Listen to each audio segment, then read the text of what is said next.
live. Hello, everybody. Welcome back. It's another episode of Venture Maidens, episode 72. Oh my goodness. Welcome. Welcome back. Welcome back to hell.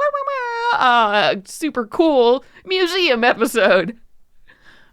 Hey, you nerds. Hope you like it. Yes, but hello, everyone. Thank you for joining us. We are the Venture Maidens. We are a D&D 5th edition / Tales of the Valiant actual play live stream and podcast. This is a very adult themed stream, so you can expect swearing. We also just keep up a content warning for fantasy, like body horror, just because of fantasy, violence, descriptions, etc., etc.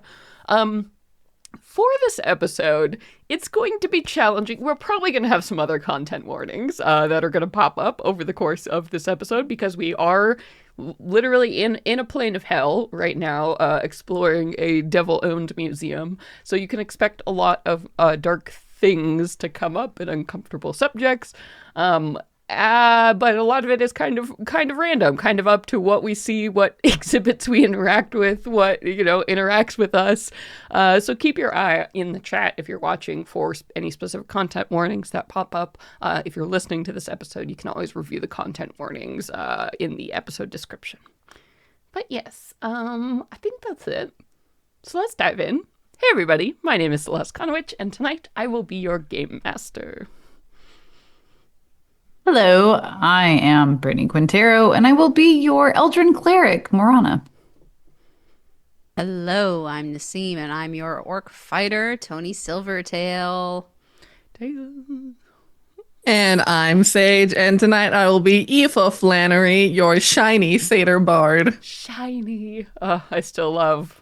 For those who are listening right now, Nassim has a beautiful, crystal dome background. That's just so perfect for the Crystal Palace. So we're glittering, we're shiny, we're sparkly. Everybody feeling Moisturized. Yeah. Moisturized, bright. Bright like a diamond. Glistening. Good. Keep your mind sharp. Your wit's about you. I'm not mad about the revisitation of body glitter. Yes, everyone, cover yourselves in body glitter and get ready to go into a hell museum. Night at the museum. So yeah, we entered this museum we keep talking about last time. So let's do a little recap though. What happened? Where we at? What we looking at? Tell me about it. Kicked things off, kicking some butt. Yeah. Some mantis butt. Mm-hmm. These mantis-like fiends or devils. They were fiends, huh? They were fiends. Yes. Yeah. Not devils. I think you determined they were demons.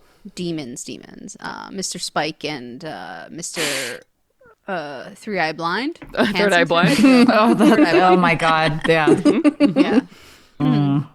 And of course, my best pal, Arrow, is joining us, and they were just trying to break into the museum and clearly weren't getting anywhere. So we were just like, oh, we'll sweep off that porch for you. Took care of the pests. Bugs off your windshield. Bugs off the windshield. Entered into this grand greenhouse-looking foyer entrance into the museum, where we were greeted by Domatia, I believe, undead. I mean, I don't know if we actually know this yet, but Something was off. Something was off. Morana didn't get, squeaky clean. I mean, even any of us didn't get any kind of good positive vibes from her. Feels like a demented D&D version of Hal watching us, telling us that she's basically keeping an eye on things and asked us who we were. We mentioned that we were invited. We were curious about the curator's new exhibit, which apparently is yet to be opened, is not ready, and the curator isn't present at the time. So we said, "Oh, no worries. We'd love to see what else you got going on here." So we're just kind of normal guests here for we're normal just regular reasons. old museum goers. We're gonna make our way through your exhibit, and you just let us know when the exhibit's open. How about that? Yeah, she seemed very certain that we were not in the right place where we should have been because apparently we got the vibe that mortals don't travel here often. And with Arrow, our lovely alicorn companion with us, she's like, I think you're in the wrong place. Are you sure you want to be here? We're like, yeah, no, totally. We're here for this. And she's like, We have an invitation. he's like, well, if you make trouble, I'll make trouble for you, just so you know. This woman who is like encased in resin, and we're like, It's like in a big crystal hanging from the ceiling. Promise not here to cause trouble. Like, Yeah. dead ass, we got an invitation and we're here Pinky because promise, dead ass. Dead no ass. cap. dead ass. Like, if you're given an invitation to go do something and you show up and they're like, why are you here? Because I have a coupon? Like, I don't know. Like why are you Groupon offering? says I can be here. Like, what? Why did you make the coupon?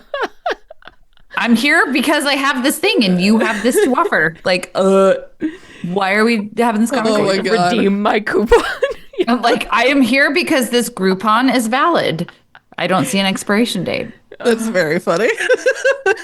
That is why we're here. Was it weird to get here? Yes. Yes. Was it But weird that we got the Do we You like know. it here in general? No. No. But we're fucking here and this is a good deal, okay? We're expanding our horizons. Yeah. Incredible. Incredible. Yes. Great. Yeah. And then you had gotten like a little brochure for the museum. And Yeah, had we learned. Yeah.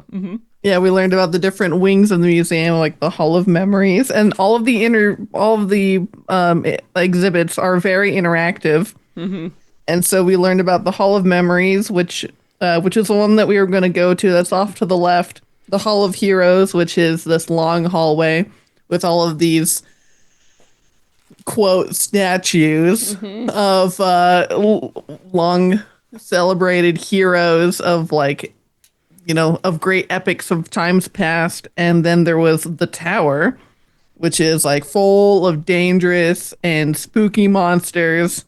So we're like, well, let's take it easy first. Those are the memories. That feels good. Yeah, we'll do a little warm up.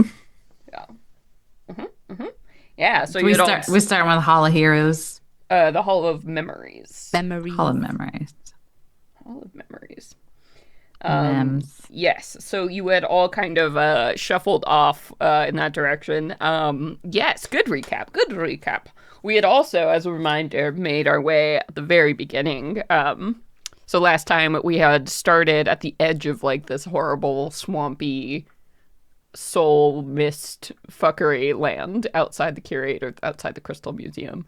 Luckily with arrows, cool celestial protection, and some clever spell work, and your own willpower, you managed to fend back the hungry spirits that surrounded this place.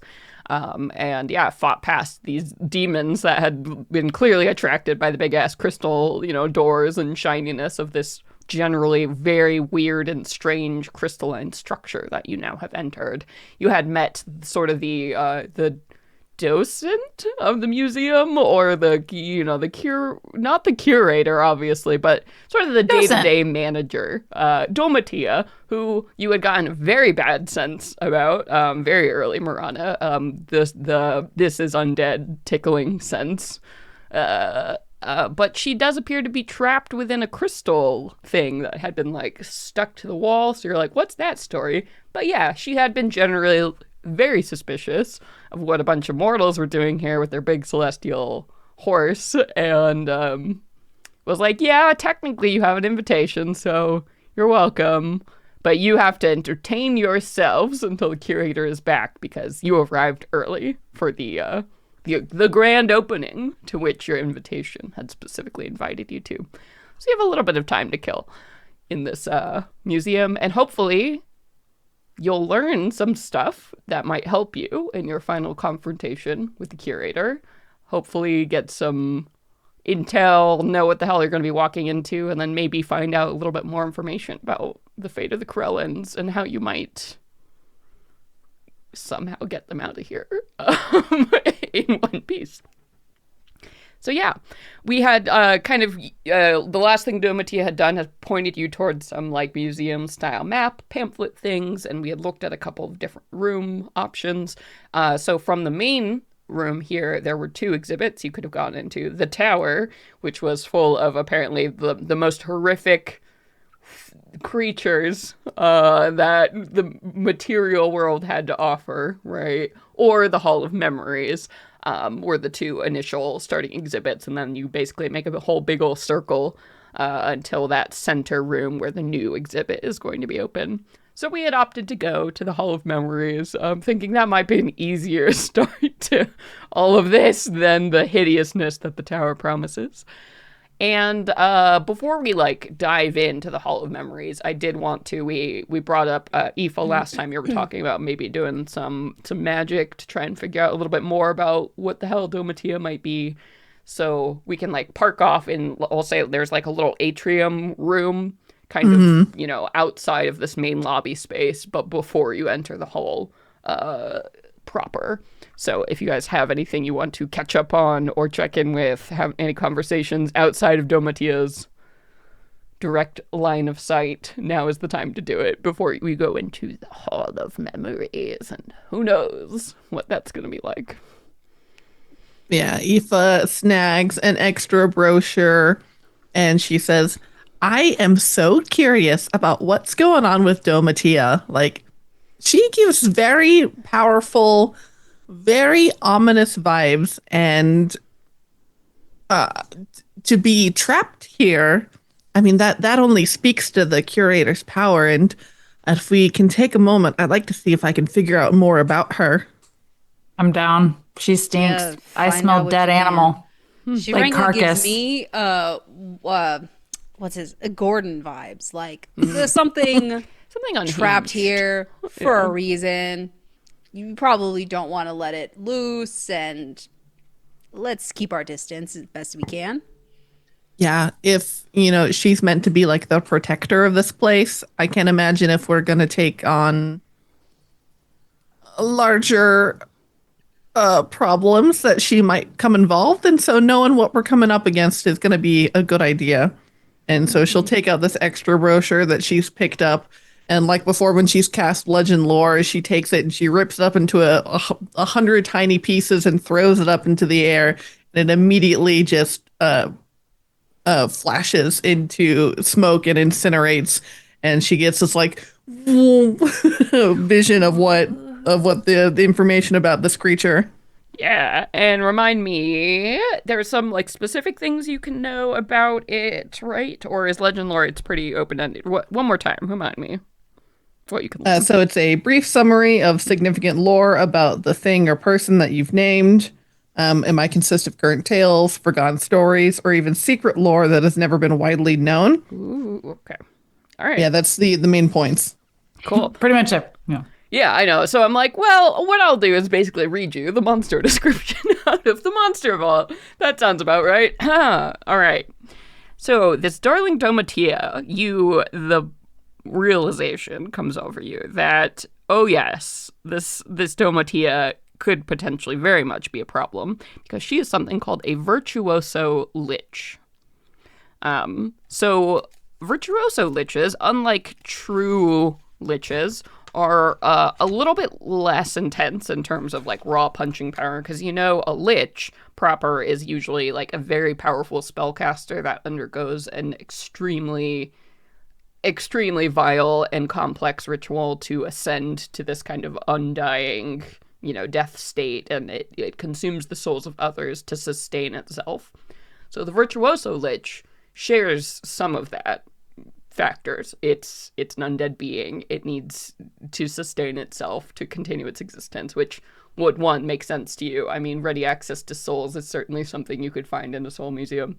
But they are born out of different reasons, not necessarily a complex ritual. So they are birthed by art. A virtuoso lich is an artist whose love of art sustains it beyond death. Such a lich is created when an artist powerful in both its artistic and magical expression dies with art left undone. The artists often die before completing or creating a masterpiece, and the torment of the art left undone couples with the artist's powerful magical talents, turning the artist into a virtuoso lich.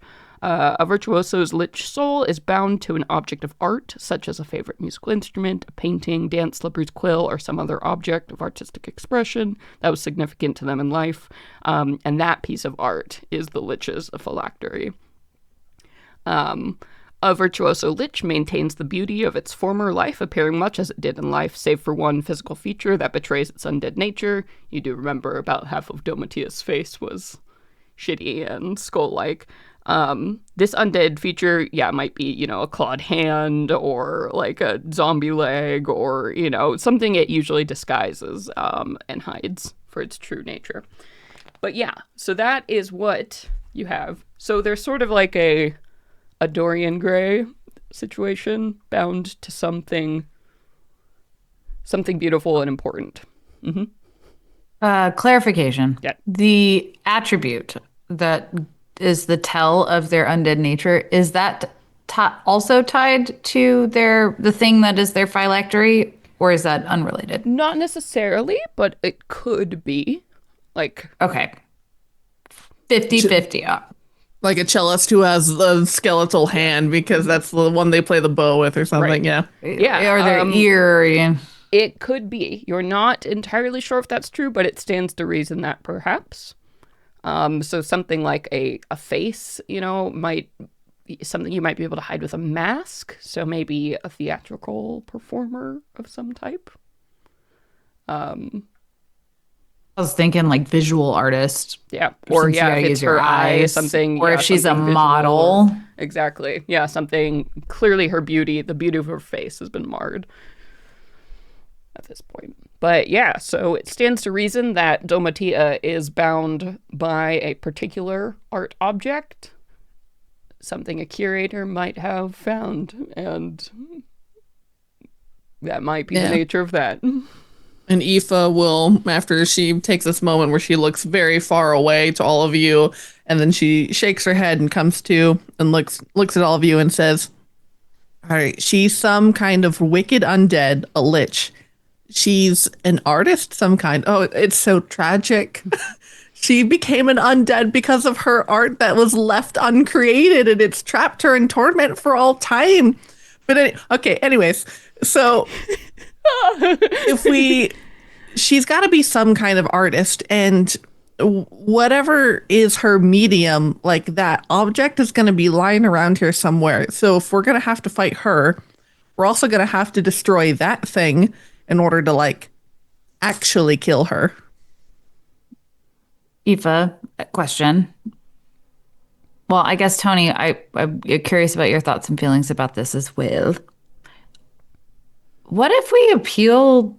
I mean, I don't know how a tormented soul might be. Maybe too far gone. But what if we find the thing and appeal in a set you free kind of thing? I don't want to. She scares me. I don't really want to. I mean, I'd battle say her. if it comes to that, we can try that as an option. But I think it might be the goal worth in it. general should be to just not interact with her as much as we can. Yes, number one, yes. And number two, if we have to, I think number three should be, last resort, going toe to toe. She freaks me out. She gives me the heebie-jeebies. If we happen to find something that makes sense that we think could be tied to her, it's good to clock it. Maybe as if we can. Yeah. But yeah. Always good to have a bargaining chip. Yeah. Also, my heart kind of hurts hearing that, Aoife. She has unfinished business, and that's, I get that, Yeah. Well, let's not downplay it. She's a lich. Yeah. Yeah. It is kind of weird, though. Unlike a normal lich, there might be an element here that, is sort of out of her she control. didn't do the thing that the thing is what made her a lich. Right? Yeah, if she didn't, they didn't willingly do a ritual. It was just that compulsion.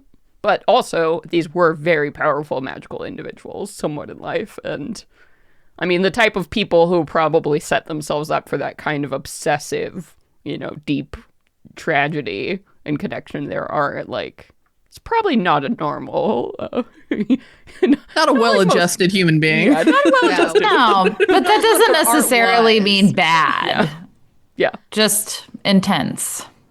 very intense. Yeah. Black Swan vibes for sure. Yeah, absolutely. Like, Yeah. or You're at that level with your art. You might be crossing some boundaries. you might be, yes, precisely. Because liches Fabulous. are unquestionably very evil individuals most of the time. Corrupted, warped. I don't know why I'm Well, it's championing like- Domatia. You know what? I don't care. I don't care about Domatia. It's one of I those just things. Yeah, it's like when one thing, no matter how great and pure, becomes the Your sole whole- focus of your whole Your like whole existence, soul, it inevitably becomes a corrupting It's force. toxic, You know? Yeah, like, you're right. Destructive. yeah, weird shit to get to the end. Yeah, got it. Still don't want to fucking fight her if I don't have to. Yeah. So it is, Yeah, for sure. Yeah. It is good to keep in mind, though, as a lich, yes, a very powerful magical individual. So it's probably safe to assume that even though she is physically bound within that crystal in that front room, she can see a lot of what is happening and probably need to, if she needed to get other places, she probably has some means to do so. So, Most definitely. Watch your six. Got it. Domatia in the shadows. Oh no, is it a crystal? Check the ceilings all the time. I'm just gonna assume she's watching us the whole fucking time. Yeah, the act like she's watching. Oh yeah. She's fantasy Hal. That's She's my fantasy vibe. Hal. She is fantasy Hal. Absolutely. So yeah, you have that pleasant thing to look for, but yeah, probably not a bad idea if something that if this object, whatever it is, certainly will grant power over her or enrage her but it's a chip. Anyway, anything else you would like to discuss or make sure to cover or prepare before going into the Hall of Memories? Is there? Should we do a short rest and try to get some HP? Did anybody lose any significant HP? Did I? Not that I recall.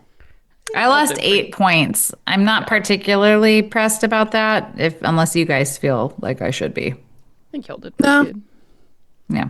And short rest, I don't think I get any spell slots or anything back on a short rest, right? I Yeah. don't think clerics do.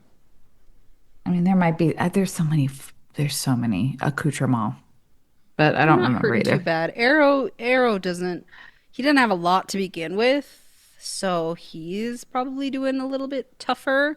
But I can do a nature's gift or two. Should we heal Arrow?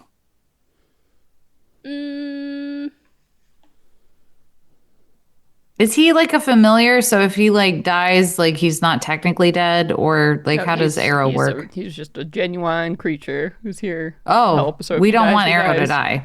Yeah. We don't want Arrow to die. Maybe we could like do a little boosty boost or something. Yeah. I don't want Arrow to die. Yeah, I'll give him a quick little heal. Go heal. Go heal. Yep. You want to use your nature's gift? Yes, number of d4 is equal to PB. You don't want like a little, is that a cantrip? You don't want a little cantrip action? That would be a first circle spell slot for you. I think for Cure Wounds is your lowest, Brittany. Oh, I got like something like Spare the Dying, but I don't know if that helps. No. No, you'd be looking for Cure Wounds or Healing Word or... Oh, fair enough. Yeah, you're right. All right. Yeah, no, I'll just use my nature's gift once. I have 4 uses of it. I'll use it once. Okay. Oh, and in case we do get to battle, Aoife will cast Mage Armor on Arrow to make his AC an additional +3 since he doesn't wear armor. Nice. There That's you go. amazing. Yes. God, our boy. Thank you. You get shiny, cool horse armor. Yeah. Horse armor always looks so cool. And then you're like, wow. In cartoons, it looks really cool. And then in real life, you're always like, oh, it's kind of silly. It's kind of silly. It's a little silly. It's a little silly. Kind of like you're dressed in, oven It's pods. pomp and circumstance. Yeah. All right, cool. So you got that all rolled and stuff? Nassim? Yeah. Can Yeah. you hear me? He gained 8 HP. Okay, nice. All right. Okay, so your boy's feeling better and he's nice and armored and protected. His coat's a little shinier. A little shiny, little sparkle. It could even be possible. No, there's just a little, that glitter we talked about, he's ready. You put him in the glitter. Yeah. Okay. Ready to go into the hole? Ready. Let's do it. Before we go, I'm like, all right, guys. What are we looking for? All right. Well, keeping an eye out for something that could be a phylactery for our dear Domatia. And then, that's not going to be sitting out and about, I don't imagine. But Well, we're going to have to read the plaques. We're going to have to read the placards. read the placards, find secret rooms, because the other thing that we should also look out for is some kind of thing that'll serve as the contract between the curator and presumably Melwyn Tavir, if she did indeed make a deal with the curator, because if we can destroy that contract, we might be able to disrupt the magic that's keeping the Corellans here or something. But in any case, it'll be good to have evidence that she did these terrible things so we can tell people. Very good Cool. thinking. So, looking for Hall of Memories, looking for clues to. I feel like the Hall of Memories are going to give us more clues, and then that will point us in the right direction of what thing to search for, right? That makes sense to me. All right. I'm prepared to read these placards. Yeah, yes. I am so ready to take notes. Where is my AV headset? All right. So you open this wing of the museum. So you're standing in. Okay, imagine just over the top, like one of these grand, like the Louvre. This museum takes itself really fucking seriously with all the, the white marble floors and the Grecian style columns all over the place. And once again, the ceilings of most of these rooms so far have been that cool, like glass dome thing, so you can see stretching up into the crystalline shapes, and with the weird green and orangey kind of swamp glow of outside bends and twists, strangely in the refracted light, down below you, creating this very bizarre sort of effect. And you see two gleaming diamond doors leading, under this sign that, part of you knows as you look at it, the letters aren't written in common, but as you look at it, they seem to shift and move around, into a language you can read, saying Hall of Memories. And it's ready. How diplomatic. Yeah. Yeah. So everyone can Very inclusive. I Yeah, guess. it's very inclusive. How inclusive. Very inclusive. Yeah. Tony shall enter. And yeah, you pull open the heavy ass doors. And as you look inside, you are greeted with just darkness, like this curtain, this cloak of darkness, in front of you. Eva magic- puts on her Magical darkness. Magical darkness, indeed. Oh, That's what I think we all have dark vision, don't we? No, in TOV, we got rid of a lot of people just having dark vision for no reason. Oh, I don't think you, okay. as an Eldrin, you don't have dark vision. They Rana. don't. they must. They're like elf adjacent. How Elves don't they're- have dark Worse, vision. really? Yes, they do. Light vision? Elves. Well, okay. In I don't know about TOV? TOV. Okay, to be fair, I don't know about TOV. Actually, I don't fucking know. On your sheet. Good question. I don't know. I thought I had dark vision. Either way, it's magical darkness. Yeah. How about that? It's magical darkness. Well, Let's look this at is it a later. good question, though. We should, and if you don't, because if you don't have dark vision written on your character sheet on the box don't in the front, know. it says it. You don't have it. I don't. Was there a box? I don't remember. If you don't see it anywhere, then you don't have it. Let's double check though, and let's make a note, and we'll write it on the box right now. Elves do not have dark vision in Tales of the Valiant. You have heightened senses, so advantage on perception checks, but you're not an elf. So where does that leave Eldrin? Are we using the Venture Maidens campaign guide for this? Yes. I don't believe they have dark vision. I also don't think satyrs have dark vision. And I No, don't think, satyrs definitely don't. That's why Aoife bought a pair of goggles of night to give her dark vision. I don't think orcs have it either. I don't think any of them Yeah, have dark vision. Eldrin don't. I'm shocked. I mean, Nope. I don't know. Well, if I this don't is- have it either. If elves don't, then Eldrin wouldn't. All right, I don't know if can't this find is my TOV language for dark vision, but it says that I can see through lightly obscured areas, normally in areas of dim light, as if it were bright light. No, so that's like you can see very well in the dark, but you can't see in perfect darkness. So you're basically like a cat. Oh my god, that's gonna be a fucking adjustment. Yeah. So you have heightened senses. This is also what elves have. They have heightened senses. So they have advantage on perception checks that rely on sight and hearing, and you can see through lightly obscured areas normally. So like Also. Tony, yeah, if somewhere is really dark and shadowy or misty, like you can see fine, but you can't see in perfect darkness. Well, so I get advantage. Also get advantage checks on perception and No, dark- you don't and- have that as an Eldrin. You don't have that at all. So okay, that had nothing to do with me. Eldrin are very different than elves in Venture Maidens. Are Eldrin just like pointy-eared humans then? No, Eldrin are Fae descendants, humanoid Fae descendants, and elves have nothing to do with Fae in the world of Venture Maidens. Sorry. Okay, thank you. Sorry. Thank you. They're completely natural people, whereas Eldrin are descended from Fae. So there's like a clear split. This Got is it. also how D&D used to be until D&D 5th edition. All of a sudden, Volo's guide is like, oh, actually, elves are Fae. And that's new, by the way, everyone. That was a new invention for the history of D&D. So, wow. I'm today years old. I'm today years old. I always thought they were cousins. No, we all did a history lesson.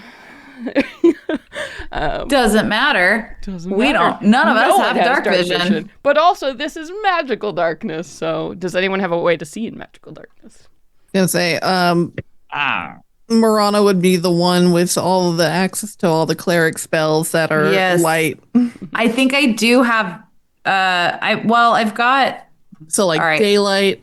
I need help with this because I'm kind of perpetually overwhelmed with what I have in my arsenal. I feel like maybe I might. I don't think you prepared it, but you can look at your spells, like literally all the spells on your sheet right now that are prepared. And if it would say dark vision, I think it's just the name of the spell. Yeah, I mean there is a think spell I that gives have- you dark vision, but that's not gonna help. No, I want an illuminated spell. A spell that illuminates things. It would be I mean, I could. Daylight is a spell that would banish magical darkness. Or Sacred Flame probably wouldn't do anything. no. Daylight, it's okay, guys. what- If you do walk in, you will be able to see some stuff, but you're just going to see things in the way that is presented to you, as opposed to, looking at what you want. You're gonna have a I can do theatrical lighting nothing. experience. And Arrow can also do nothing. Yeah. So it's very spooky. It's sort of like the feeling of, when you're walking into a dark theater and about to like see things that are, dramatically lit. I don't like it. Yeah, it's a mood. I wanted to go to the Hall of Memories because I was too scared to go to the other place, and that we're not off to a great start. And Morana's just like, fuck. I thought we were doing the lesser of these As a evils, fun but fact- obviously not. All fiends have dark vision. So this would just be like a cool, like, ooh, the lights are on low for them. Well, I'm gonna go. Okay, y'all grab me by the hand and walk me through as I'm going to go into my memory of what I might be able to do about this. I think we should all maybe link arms or something like Squad walk? Like everyone, we squad walk with our hands on like the other person's shoulders. I need access to my thing, so you can put your hand on my shoulders. You're in the middle. Yeah, hands yeah. on hips, on weapons. Everyone's walking. Yeah, chain just link. kind of like, we're doing the what are those birds formation? Oh, like, like the V. geese. Yeah. They're geese. Yeah. Migration pattern. Yeah. I'm sorry. Squad walking was always my reference to Hocus Pocus. Oh yeah. Oh yeah. Yeah. So you all head into this situation with the trepidation of, wow, we cannot see. This is a whole thing. Yep. Yes, Brittany. I'm gonna do the thing. Hey, we're mortals. I'm gonna say, what's her Domatia? Domatia, hello. You hear a voice clearing itself loudly, kind of echoing around you. Hi, sorry to bother you. We are really interested in being able to read the plaques in the Hall of Memories, but it seems to be that the lights are off. Is there any way that we could get some light in here so we could see this grand and illustrious exhibition? Ah, yes, mortals, so impatient. And there's a little like clap that comes, like, rings over, and it's like it's somebody's doing it into a megaphone, like right beside your ear, so it's like very uncomfortable when she suddenly does it. And a circle of light like appears down on you, casting like a warm kind of candlelit, like you might expect from like torchlight, in a very like thin and defined, like a spotlight, right? That keeps it so you really can't see like the edges exactly of the room. It's extremely dramatic, like walking onto a dark stage, and just like, and that warm torchlight is down on each of you, and you see another, like, there's a clap, and it appears, and standing there in the midst of this like other slightly larger circle are statues, or people, and like the minute you like see them, you're like, ooh, it takes you a second to realize there's something off about these people. They look, I mean, like perfect and exacting like detail, but you notice that there's a shimmer to their skin or something, and they're in these very lifelike poses. You see this like beautiful woman standing there in this full like long red dress. She must be some kind of noble, taking the hand of just this guy. Looks like a peasant or a woodworker of some kind, and there they are in front of you in like perfect, like wax statue, like what you would imagine at Madame Tussauds or whatever. Yes, they do. So full color, full wax statues. Oh, okay. Thanks. Thank you very much. You're a gracious hostess. Really appreciate it. Sorry to bother you. Thank you. And then horrified look into the distance. Yeah, and so you can see it's just these right now, these two kind of central figures are positioned and illuminated in front of you, but you can tell that behind them, at the edge of the shadows, there are dozens more of these figures in like rows and you get the sense that you're in a room dominated by many of these things. But it's kind of disconcerting because the lighting doesn't illuminate. Again, you're not really sure where the walls are or the ceiling. Does it follow us? Yes, as you move, you see the lights kind of illuminate only the patches, so you can never see the room entirely. Yeah, it's like just it's like a lantern is like hovering above your head. Yeah, got it. Track lighting. Yes, it's very disconcerting. It gives you a feeling of being sort of lost amidst these figures, because they're not positioned in like rows or nicely structured things. It's kind of this meandering path, from what you can tell. But yes, these two figures in front of you, from what you can see. Let's go read the placard. Yeah. You get close to these figures. And you don't see any kind of plaque around them, but you get this sense, like, as you get closer to them, it's an invitational sense. A touch. Touch. Aoife immediately does it. You said it was like a peasant farmer type, and then what was the other one? Yeah, it's like a peasant, maybe like a construction worker or something, and then a woman in a beautiful, like, red gown, some kind of noble woman, just, like, devastatingly gorgeous. Naturally touch drawn. it? Yeah, drawn naturally towards this absolutely stunning visage of this woman. She reaches out her hand and, like, caresses the bottom length of her gown. As you do so, memories come to you. Something that's not your own, but they feel so your own as words tumble through your mind. The slow caress across your cheek, the first sensation you truly remember, the one that opened the world beyond the eternity of filth and rot of your little gray world. Only the scarlet bloom of warmth in your mouth and the soft silk of moonlight now. And the hunger, of course. The hunger that seems to prey on you even as you claim to prey on them. It's too late. You were deceived. Gods forgive me. But you know no god will listen to you now. And it fades from your mind. Oh, and you felt all of that. You felt it as if it were your own, but, like, as you blink it away, you remember that you're Aoife. You're not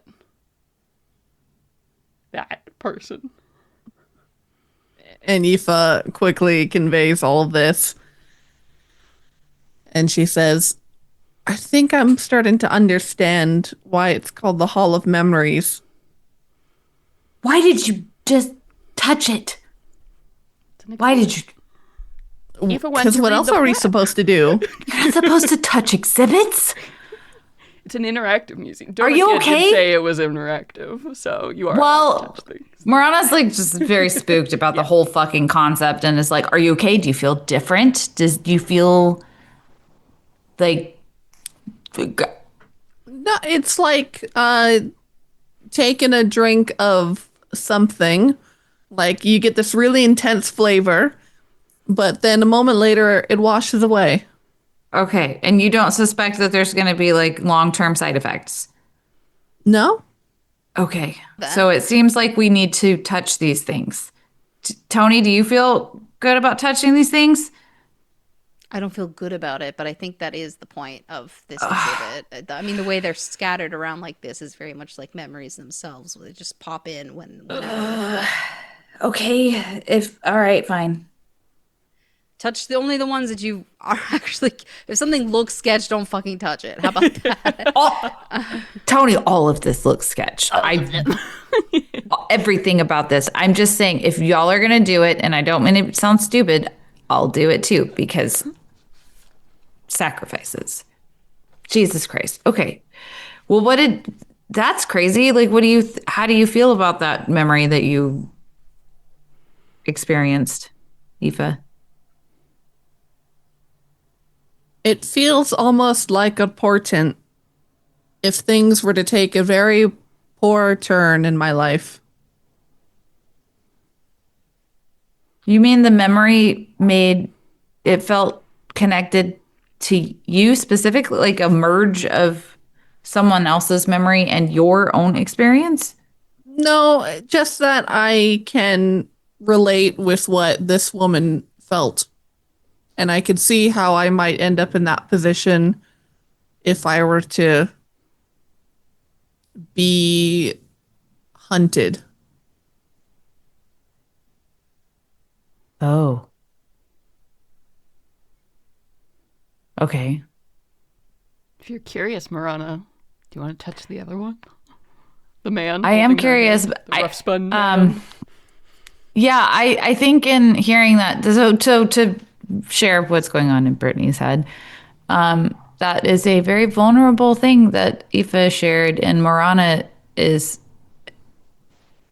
absorbing it. And I'm like, I would love to talk about this later when we are not in danger and on a mission. But like, okay, we're all going to be real fucking vulnerable with each other. Maybe vulnerable with ourselves. Let's see. This is how this is going to go. Let's go. We're going to get to know each other real fucking well.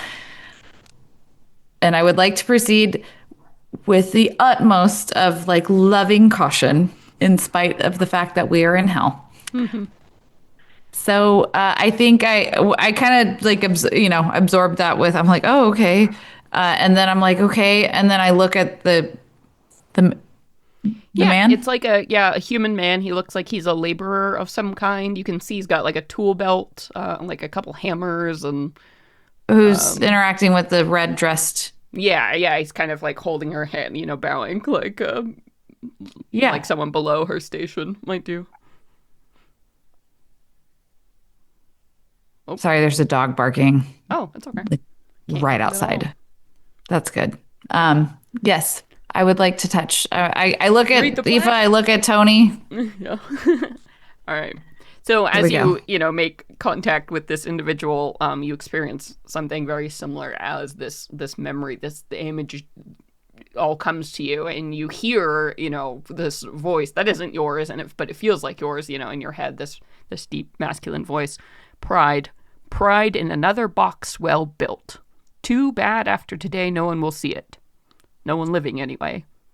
What foolish days those were. What you do isn't a source of pride. You think as you seal the lid over her bones. Her bones today. Aren't parents supposed to die before their children? Just today, you suppose. Because soon it'll be your own body sealed in there. Sealed in a prison you once so proudly built with your own 2 hands.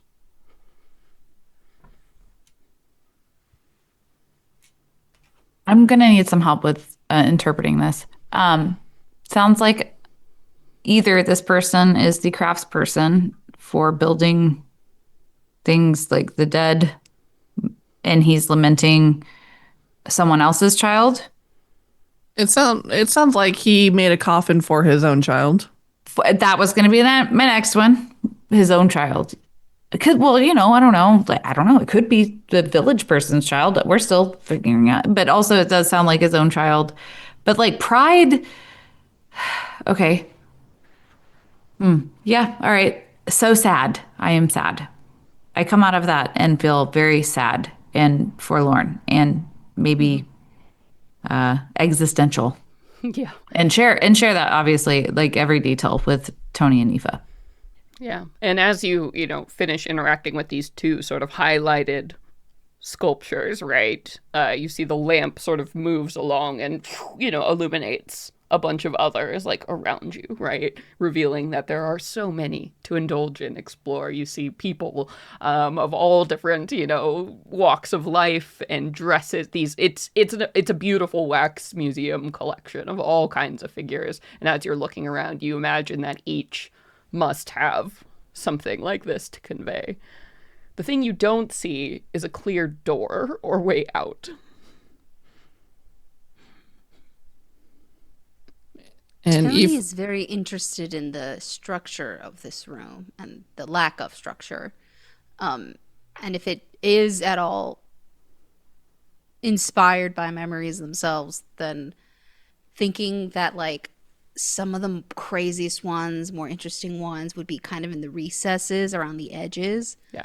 Or connected. Go find my way through like basically from right where we enter, just kind of start going along the side, seeing how much around me gets illuminated as this light follows, and just keep going and see if I at any point come across a corner or a curve, like just like the wall around start to go anywhere. If not, then I'll change up. Sure. What are the rest of you trying to stick with Tony, or are you all splitting off? Because if you will, the lights will follow you. If you split in different directions. I don't want to split. I mean, if you want to go do a little reconnaissance, I will wait for you so you can return. I think Aoife would take the opposite direction of Tony so we could have One, because she's like a child in a candy store and immediately just veers off to her own thing. So And then- wild, yeah, and interesting. So many things to look at. All right, listen, if we're going to do this, we have to agree. You only go as far as light, as you as can see my the light.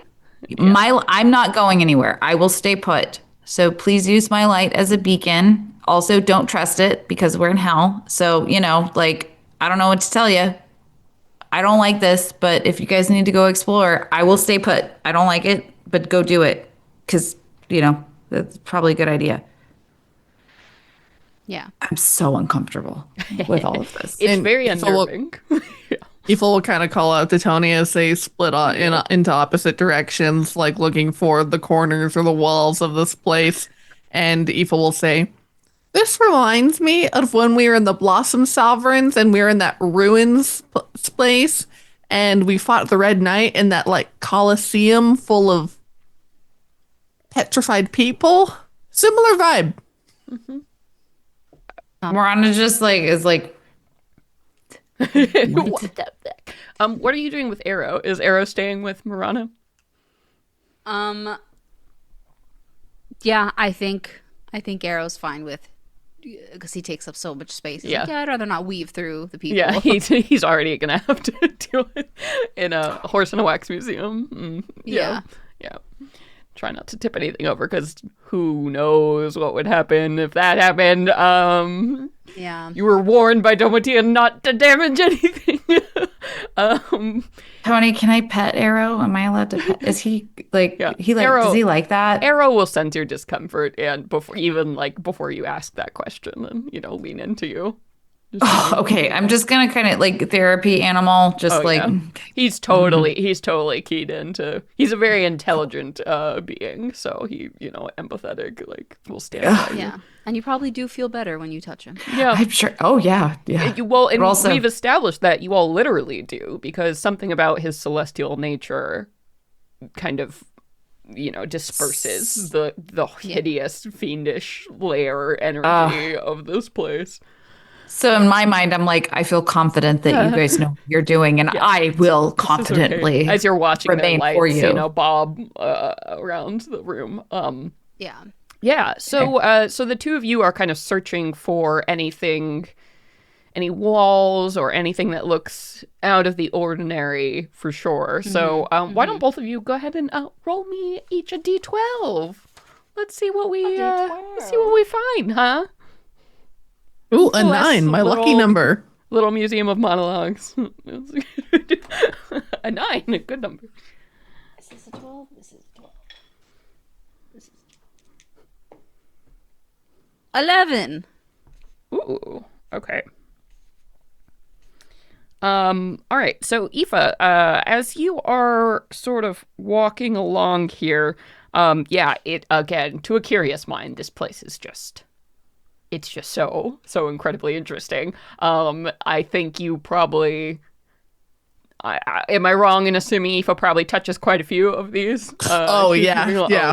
She touches all of them. You're a bard collecting stories. Like this is just, and it occurs to you how fascinating this must be to creatures that the only thing they know of mortals is, eating them. Right? Like, oh, wow. This is a zoo for fiends and celestial the creatures who don't feel the same way. All of these tragic, just like, it must be very indulging for the immortal being to drink all of this in. And I think as you are moving along, the figure that probably catches your eye immediately, Aoife, is this individual who doesn't seem to be dressed in sort of the same garb as everyone else. It almost has like a soft, like you, Sage, would recognize it as like almost colonial sort of era and like pale silks or like French Revolution, something totally out of time and strange. And as you're looking at this figure, something about them seems so familiar. You think they might be a fae of some kind? Something within you calls to this being. And that it seems very strange to see a fae here amidst what has mostly been mortals. Yeah, just like drawn to it immediately. She starts to beeline towards this figure. Yeah, yeah. So as you do, and you make contact, there is a strange and startling moment. The moment you touch this thing, like, it's almost like the face shifts and the eyes move up and make contact with yours as you experience this vision. Wolf songs echo through the hills somewhere far away. You long to run with them once again, but no matter how fast you run, you can't seem to catch up. Surely they must be over the next hill. You just have to push a little further. Panic surges in your chest as you claw along the dark stone floor. There is not a single crack in your prison. You can no longer feel the moon's light. You are going to die here alone. And as you, this flashes over you, the eyes are still, looking at yours, staring deeply into yours, but they are glossy and dull. And she takes a minute. Again. Yeah, she takes a minute to kind of gently caress the statue. And as she's looking up to these dull eyes, she says, I will be in the forest court soon, and I will tell them what has happened to you here. Don't know your name, but I will make sure that you are not forgotten. Take a look as you feel a psychic sense of gratitude comes over you.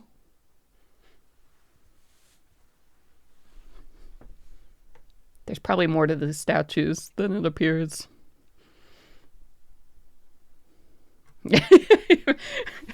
Brittany having a embolism over there. Yes. So Tony, what is your strategy on this other side of the room? Are you actively touching a bunch of these things like Aoife is going along, or are you kind of avoiding it, you distaste for the whole thing, just visually looking for something? Visually looking, yeah. I get what's happening and that that's meant to be part of the experience. She's not really interested in experiencing it. She's very aware of the benefits of Arrow's presence and is holding on to that as long as possible. It's giving her a lot of strength. Yeah. So we're just looking. We're just looking to see if anything catches my eye. Okay. There is, as you are walking down the road, looking, and you're seeing very much the same kind of thing, the trend becomes clear to you. Most of these beings here seem to be mortals of some kind. You're instantly, you recognize, you're like, oh, okay, yeah, humans, kobolds, orcs, whatever. All the different, mortal beings in this world that you're familiar with. So as you're walking down this row, looking for things to get, weirder and stranger, you almost walk past it. And then something in your brain is like, no, wait, take a step back.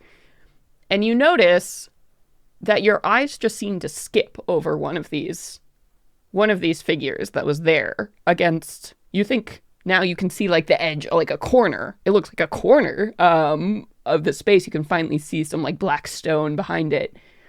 Is a figure that looks kind of like a devil, you would say. You can see, they have a very sharp, angular, sort of red-hued face and horns coming out of this helmet that cover this mask/helmet thing that seems bound into their face. You can see, the bolts of it and these huge round yellow eyes, the eyelids have been removed. And just these yellow staring eyes of this figure there. And something about it, even as you look at it, your attention seems to slide off of it. It's just sort of hiding there unnoticed.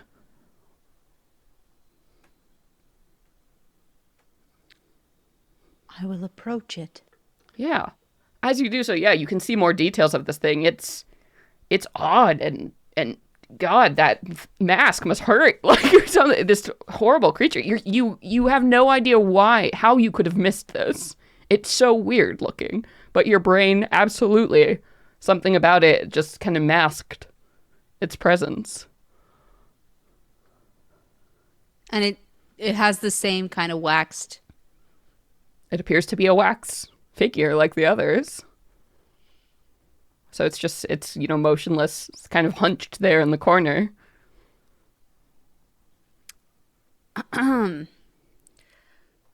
I'm going to call out to the others and tell them there's a devil figure over here. Seems like anyone could miss it. I know this is going against what we said to not touch the sketchy ones, but something's telling me this is a rare case here. And I'm going to touch it. So just keep an eye on me for a second. Yeah. Do you all rush over to the corner with Tony? Yes. Okay. Sorry, I forgot it was me. I'm like, wait, don't Yeah. touch it. So Even Tony, just I'm like assuming kind of like you wait. You need a trip sitter. Eva just kind of waves her off and is like, all right. And is just like still wandering around. And she actually will take out Swan because she wants to be very silly and probably do something that's very dumb afterwards and cast detect thoughts in this place. Oh no! Oh no! Oh, God. Okay, we'll deal with that Like- in a minute. Yeah, Oh my exactly. God. We'll deal with that in a minute, and then I'm short circuiting right now. Like, yes, I feel Arrow, and I now I am aware that Arrow is deeply empathetic, and I'm like, what a privilege. yeah, And so we both move in tandem. yeah. Tony is over there. trouble and go. In yeah, fact, over I there. feel weird about writing him.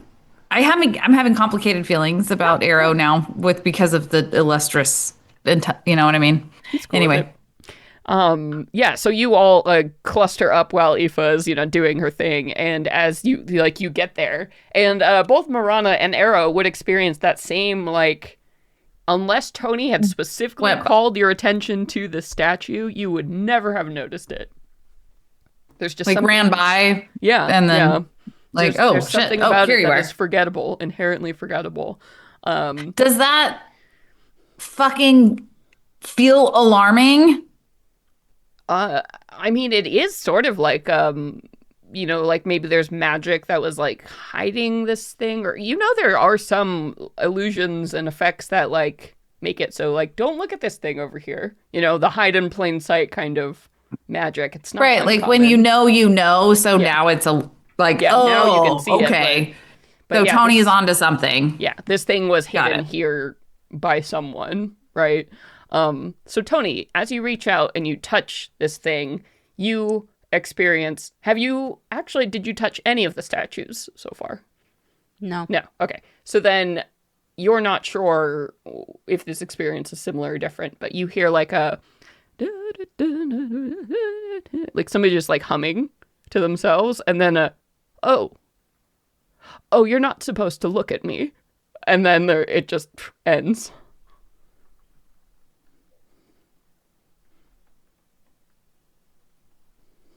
So weird. how was it? It's still there? Is the creature still there? The statue is still there, yeah, but the that very short brief of memory gone. I'm going to touch it again. And Wait, hold on. What are you doing? She said what she said. You touch it again, and you get. It's a feeling of. The best thing I can compare it to is you call someone and they pick up and they're there, but they're not saying anything. They're intentionally being quiet on the phone. And then it shorts out. Can I try to think of something I'm gonna sing the song back to it. Yeah. Whatever I just heard, be like, do do do do do. What are you singing? And there's a feeling of exasperated silence, I think, when you call back, and then it ends, and then it hangs up on you. It seems like this thing has to. There's a 30-second window or whatever where it has to make contact with it, but it seems to be trying to actively dissuade you or pretend it wasn't there. You caught it in a bad moment the first time. Well, you're here. I see you. I see you, you fucker. All right, I guess you're fine being in a corner all by yourself. Stony silence. Hang up. I'm just a statue. Hangs up. It doesn't say that, but that's the the psychic vibe you're getting. You're getting screened. Nothing here. Yeah. Actually nothing. screening your calls. Can I look around this thing, see what other figures are like adjacent to it or anything else? It's like, why shouldn't I see you if you're the least interesting thing here? Oh, well, you're visually interesting, but then apparently you're the least interesting thing here. Yeah. Yes, you look around the immediate area, and it doesn't seem like there's anything that strikes your attention. But why don't you go ahead and make me a perception check right now with advantage. Well, that was a good one. It's definitely over 20. I rolled a 19 on the die. That's more than fine. So you're looking around, and like none of the figures here look like anything. You know, they're all just the normal kind of cadre of stuff. But as you kind of spin around and glance, you see down the passageway, like down this like one outside wall, another one of those fucking statues that looks exactly like this guy, just slightly different, like in a slightly different pose, like down the way, maybe like 15 statues down on the left, like just on the outside edge. There's another one of these guys all the way down there. And as you Someone look go at touch it, him. yeah, as you look at it, Marana, you have that same sensation of like, I never would have seen this, except for the fact that Tony was specifically looking for this guy and specifically called it out. Meanwhile, I am still digesting what I just witnessed, having touched a statue, watched Aoife touch a statue, and watching Tony have this particular interaction where it wasn't like, oh, wow, I just absorbed this like experience versus like, hey, hold on, call me back. Where I'm like, I'm like, yeah. okay, so all right. It's not doing anything. I don't know what you guys are experiencing with these other things. I mean, it sounds like it's something, like it's an actual memory. This just sounds like it's something. You feel like somebody can respond. Because or what I felt wasn't a response. I was in someone else's mind. No, something is here. Something is physically here and is stuck here, but it doesn't want to interact with me. And apparently there's another one. Okay, listen, hold on. What I'm gathering is the memory that I experienced is here. That individual is here, but they're not like present. This is a presence. Okay. Like you can talk to it if you can figure it out. Okay. Because the memory that I was in, I couldn't talk to that, but like I was aware. It's making me feel very fucking claustrophobic, and I don't fucking like this at all. But that over there, I see in my periphery, like if I actually look at it, it kind of is harder to see, but like it's there. I see it. Yeah. I see what you now that when out. Tony points it out to you, you can see that there's totally another statue depicting the same fucker, just like all right, 15 down. Tony, like on the left. Just keep eyes on me, okay? Yeah. I'm freaked out. Don't go with Arrow. I kind of look up at Arrow, and I look at you also, like, you know that like Candy Crush feeling of like, oh, really? Thank you. And so I'm just like, I go. And then I look at it. Oh, real quick, before I fucking touch it. Because I looked at the thing that Tony was looking at. And I'm going to look at this thing and maybe compare and contrast.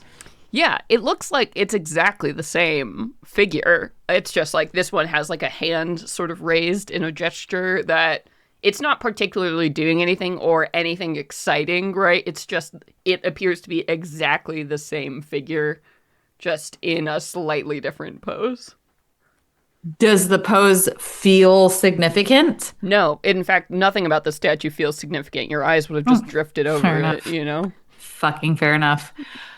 I'm going to look at everybody over there and I'm just going to be like, I'm going to look at Arrow and be like, oh, I'm so glad you're here. And I'm going to fucking against all of the nerve and atoms in my body screaming the opposite, touch the damn thing. And you get this feeling of awareness that opens up, and you instantly, having touched another statue, realize that, yeah, this feeling is very different than the sort of the recorded memory experiences you've been like playing. This feels very active. As you have another one. Why can't you just Wait, are you wait? No, so it's a pause because it's a memory that seems to play out, and then it like sort of clips. So it says, another one of you in this. I was sad in life, and then I died, and that's my story. The end. And there's like a pause. And I'm like, It played a tape recorder. Yeah. It like was read a script. Yeah, was trying to really like shitty pretend to be a normal statue. Wait. I just Silence. But like I feel like I got hung up on. Mm-hmm. Mm. Do you guys? I'm sure y'all heard me. Like, wait. Yeah. Yeah, I mean, actually, so assuming Aoife, meanwhile, on the other side of the room, you said you wanted to cast Detect Thoughts. Oh yeah, she's being greedy and short-sighted, and uses Swan to play a melody, one that has like kind of these like limping chords and notes that hang in the air. And as she uses Swan to cast Detect Thoughts. Okay. So I'm looking at the spell. So it does say you can focus your mind on any one creature that you can see within 30 feet of you. So what are you focusing on? I think with this werewolf individual in front of her, she would focus on that first, and then would after that would want to like kind of move her focus to different ones. Okay.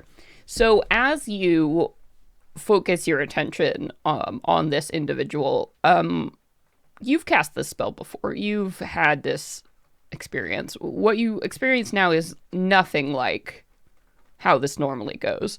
All of a sudden, it's like your thoughts and everything you are is just becomes encased in wax. And this hideous feeling of dread and terror and panic as you can't get out, and your very being is being swallowed by something you cannot control. It's terrifying. I need you to immediately make me a wisdom save or lose your mind as you're pulled into one of these things. Oh, Oh, no! shit. Her hubris. These are traps. All of them traps. Okay, that's still pretty good. That is a 20, dirty 20. Oh, I'm so glad you. DZ was 17, so this is. You stop the spell. You manage to cut off the magic before you are lost entirely by this thing, and you feel with complete certainty if you had probed any deeper into the mind of whatever this thing is, it would have been you in this wax statue and not whatever was there before. You are 100% certain you just avoided a very whatever these things are. It's almost like they're like soul cages. They're like the things that are in these things, they're not full beings with full consciousness. There's a part of them trapped in this space. They're tiny little prisons that once entered into, that's it. Fossilized. Yeah, you all hear like Aoife's melody kind of playing in the background while you're doing whatever it is you're doing, and then all of a sudden just abruptly stops, and like with one of the last like the sour the screeching note that ends as she like steadies herself across the room. I make my way immediately to where your light is. Yeah. Aoife, you have the distinct impression that it would probably not be a good idea to try that. Yeah, she probably puts Suwan away, and she combs back her hair and fluffs it and brushes herself and clears her throat as Rana's like rushing over. I'm fine. I slept. No, no, no. I'm like, I get over there. All right, you two. What? We're having weird experiences. You don't stop playing like that. I've heard you play. No. You felt something, you experienced something. I think we need to stop. We need to stop fucking playing around. I think we need to truly just be as diminutive guests as we can. I'm down to still look for shit, but like this is really freaking me out. I'm feeling very claustrophobic here. I don't. The idea of feeling trapped is like really scaring the shit out of me. Oh, sure. Yeah, I understand that. Her eyes are a little bit wide and mad at the edges. And she says, I promise, though, I'm okay. Don't do that again. I'm learning. I don't know what you did. I don't know what you did, but I have heard you play music, and I love your music, but I've never heard you stop like that. So I don't know what the fuck you did, but please don't do it again. Everybody stop touching things. I tried this statue as she gestures to the one right in front of her. Spoke to me in particular as a fellow fey creature.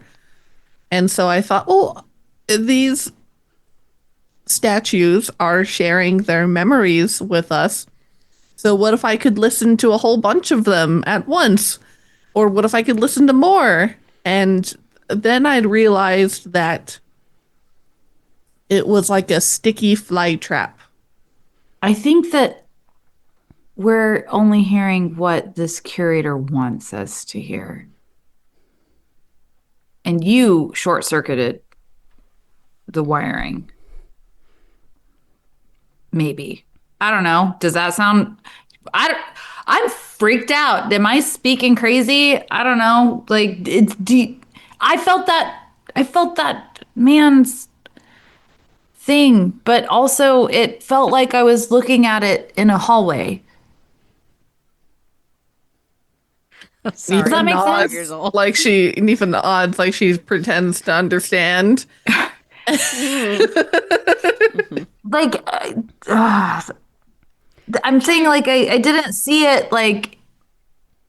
Marana, to just add a little dash on your paranoia here, that seems to be growing. As Yes. you're looking around, like kind of talking to Aoife, because you ran over to Aoife, who is in a pretty different, like say like a middle-ish part. You're getting the vague sense this room is kind of rectangular, right? And Okay. so you would have found that first We saw statue two corners of that guy, like in the corner all the way down here, and then you saw that other guy sort of in the middle, about 15 or so up, and now if Aoife's like kind of over here, as you're looking down an aisle, you realize there's another statue of that fucker, like 5 away from you on the right.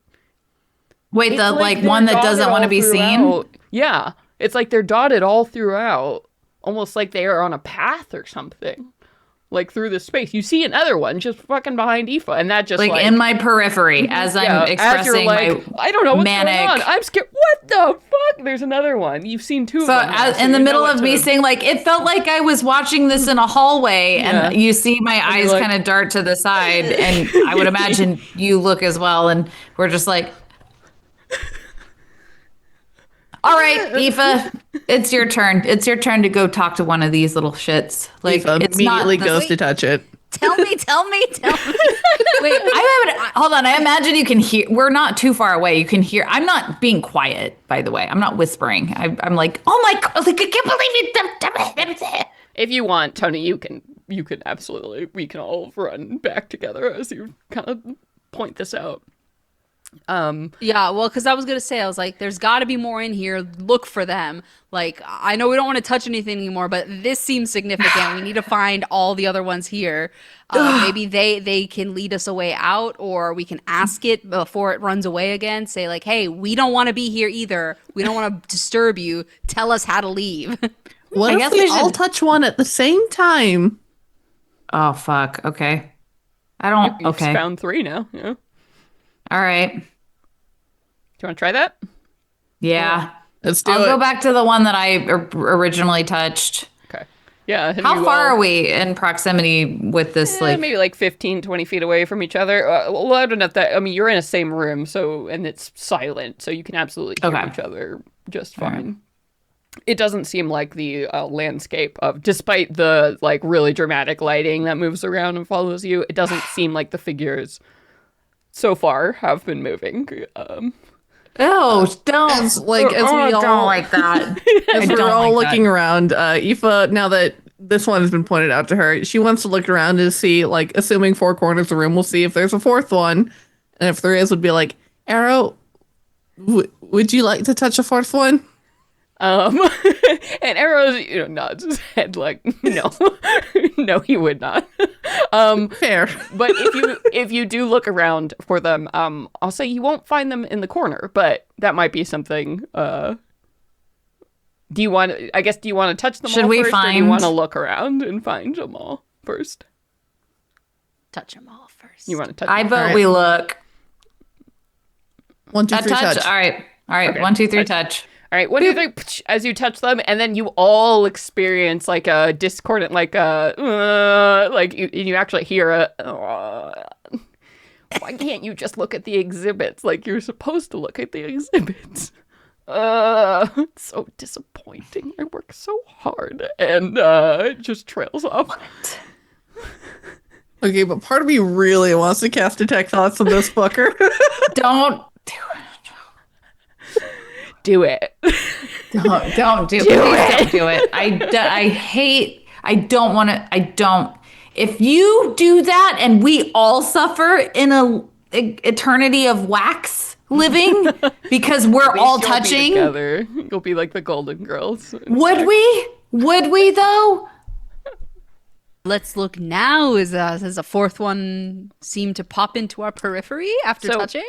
As you start to look around the room, you get the sense, like, in this large rectangle room, there were only, like, the 3. That kind of, it's almost like a bar graph, you, like, look at, or, what's the one with the dots? What's the graph with the dots and the lines? It's not the bar graph. A scatter plot. It's a scatter scatter and plot. line plot. Scatter and line plot. So one in the corner, you start here, and then you're like, this one, this one, this one, and then you find one, like, that's a sharp turn off to the left, and you realize the room has, like, a connecting kind of passageway that you really wouldn't have found otherwise. And you find this here, and then you see another one sort of at the end, and it seems to be leading you as you follow the Okay. statues toward some kind of ultimate destination. Yes, Brittany. Does it feel more like a dotted line trail, or does it feel like a pattern that maybe we should try to pay attention to and map out in our head? No, it's for more like a trail. It's like each Okay. one, it's like every so often, it's almost like this figure has to put in one of like these. waystones or waypoints. Yes, exactly. So all of Okay. a sudden, the chaos becomes, there must be some kind of organization here. And eventually you get to a point where you follow maybe 6 or 7 of these statues, ignoring all of these other figures that are just filling the space.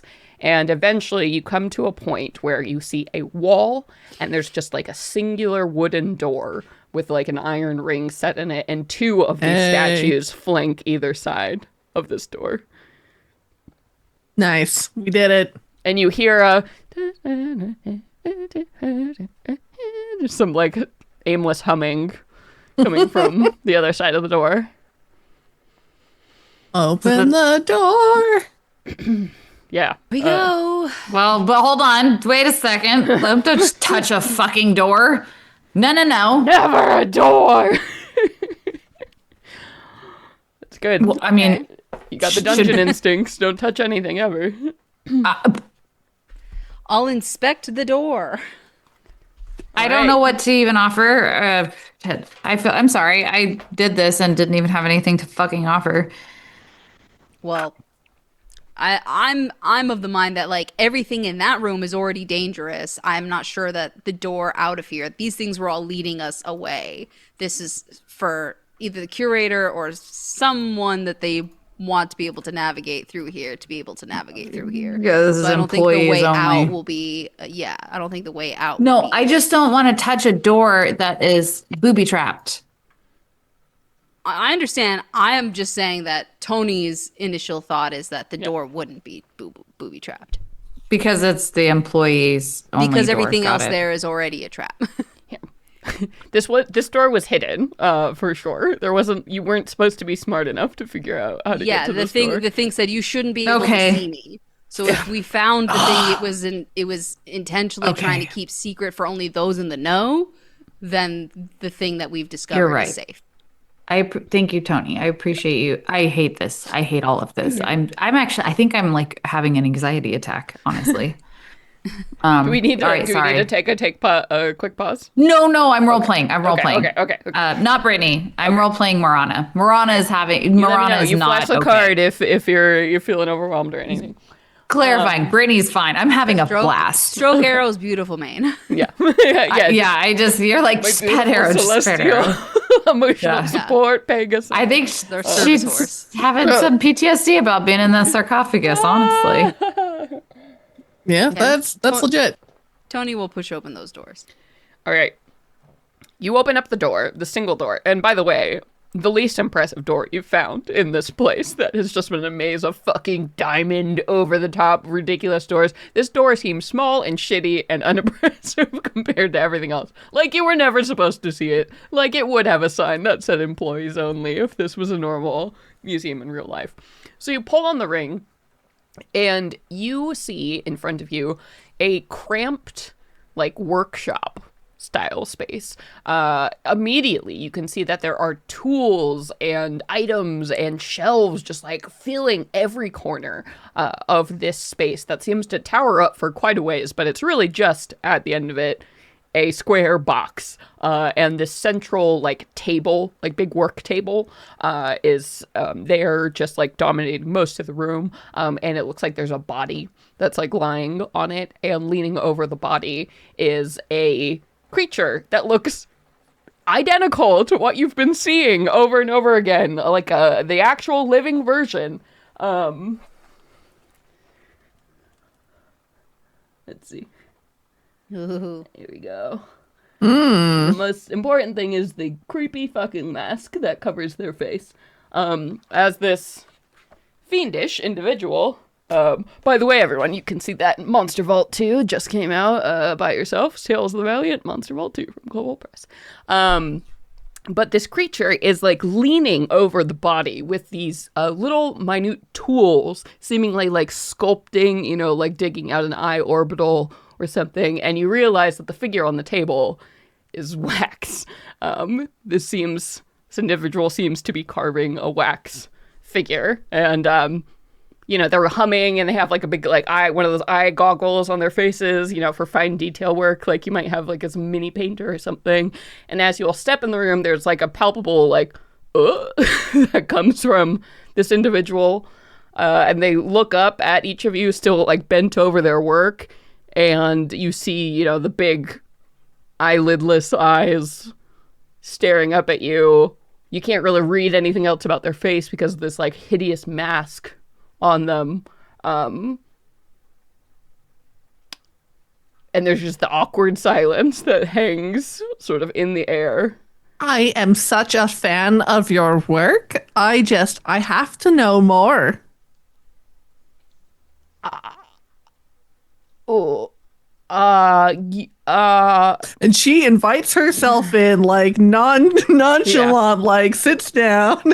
Oh my god, yeah, and the figure is just like holds the tools kind of back, like someone. Who are you working on awkward. today? Yeah, it's just like dominated by like somebody just walking into their space. They have no sense of like how to even deal with the situation as you like take a seat on a stool.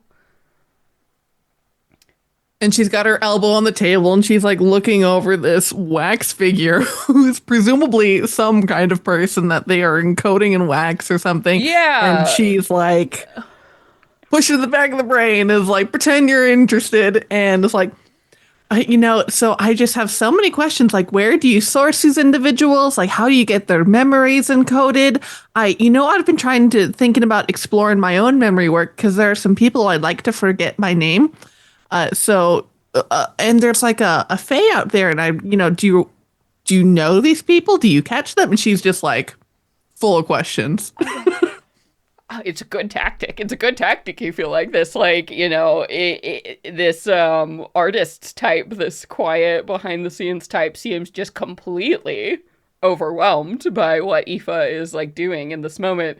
And they sort of like drop, their little like scalpel sculpting tools down in front of them and wait for a window sort of in the middle of your questions. Be like, I'm sorry, did the curator say you could be here? Because usually people don't come here. I'm sorry, were you displeased with the exhibits? No. I love them. I'm absolutely entranced by what you've done here. It's genius. It is. You should be commended. Thank you. I'm sorry. I don't think any of you should be here. If you could please leave and then I can resume my work, I think that would be best. Oh, we were actually looking for the curator because we have a private meeting with him. Do you know where you've seen him last? Have you? We were told to drop by his office. Oh. All of you? And he kind of looks over the rest of you. What are Tony and Marana doing in this moment to like? Are you also kind of coming into the room or holding back? Yeah, I've been nodding enthusiastic. I have been miming what Aoife. I'm just like, oh yeah, and kind of like silent, like quietly, like, oh yeah, big fan, like super into it, love it, excellent work. What's Tony's vibe? Tony's What's just- she up to? Yeah. Tony's keeping still. She's usually goes back into her security guard position with like hands folded in front of her, just like trying to play it cool. Yeah. Yes, and this figure takes you all in. I don't know where the curator is. Domatio could probably help you. I'm supposed to stay to my work. The curator gets very upset if I fall behind schedule. And he sort of like glances up and you see there's a big, it's kind of like what a calendar would look like, a big modern calendar, except it's got all these weird sort of fiendish symbols on it, right? It's almost like a work queue. You can see there's a bunch of different like sigils and stuff on the board. Some of them are crossed off or have little checks, but a lot of them aren't. So he sort of, looks back at you. I really should get back to my work. Sorry to interrupt. Just really very interesting work that y'all are doing. It's like restoration. Removing the veneer on a painting. It like clears it up. Like, I don't know. Is there? But also, I look to Aoife. I'm like, what do we do? Tony will step in. Well, we're happy to leave you to your work, but we're having a little bit of trouble navigating this space. And as helpful as Domatia is, we are doing our best to keep to the rules of the place, and we don't want to interfere with your work or anyone else's. So could you just help us find our way while we wait for our appointment with the curator? We're trying to eventually make our way to the new exhibit, but we're still curious about all the other exhibits here, but we're struggling to locate them. Yes, I imagine as mortals you would have trouble leaving. I can't say I've ever, well, I mean, mortals have visited, but they usually it like kind of indicates the wax thing on the table, and then they've never come to my door before. This is troubling. I don't think I'm supposed to help you, but it's never happened before. Do you have a map that we could look at? That way you're not actually helping us. We can figure ourselves. Yeah.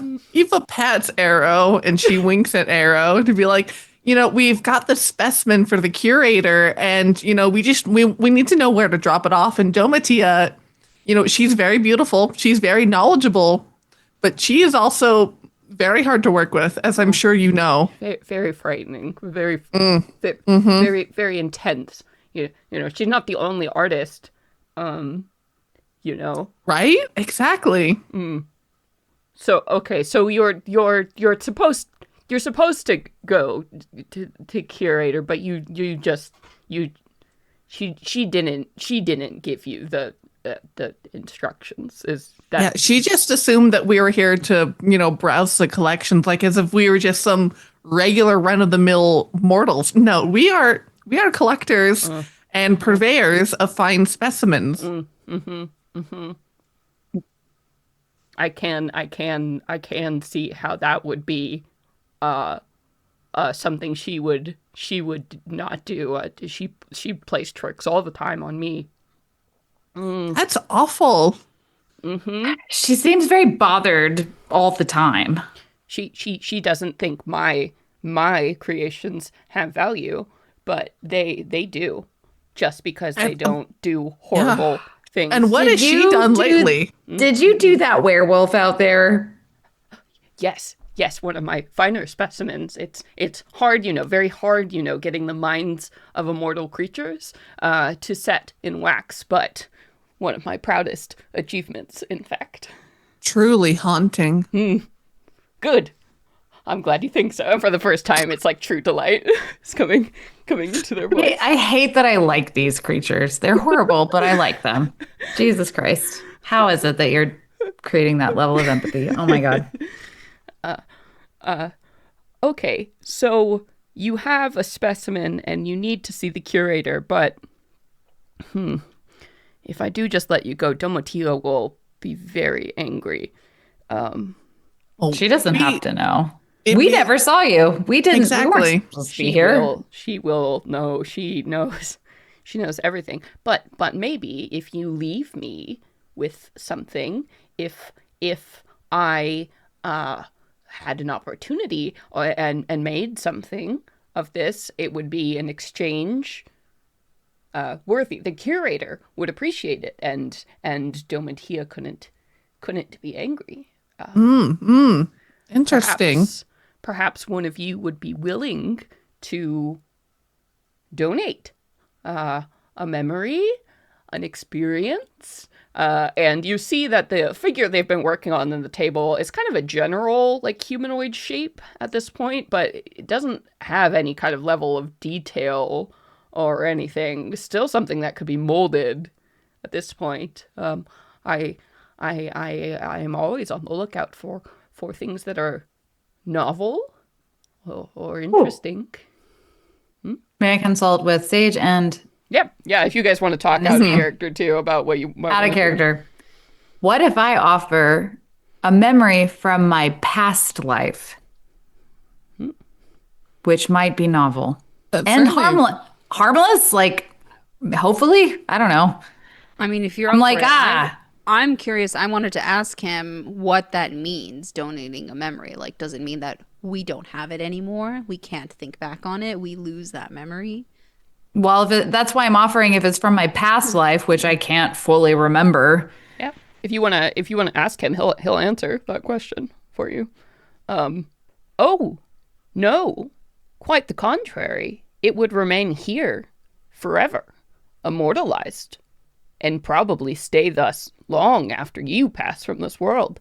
It would be your echo, the last thing left of you, the last impression.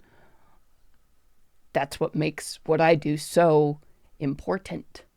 Everyone in this museum, everyone in this hall lives forever with the help of my knife. This is where I feel complicated because I already died. Mm-hmm.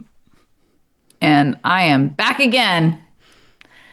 So it's making me kind of wonder about like the soul or like what that means. Mm-hmm. You know, like if you give a piece of your soul. Also, liches obviously do that. They like split themselves and put themselves in little places. So, ooh, okay, maybe I don't want to offer this. Yeah, I mean, you have his words here, but yes, that doesn't, preclude or, doesn't mean there isn't something else. Like, a piece of you will be immortalized here forever in this thing.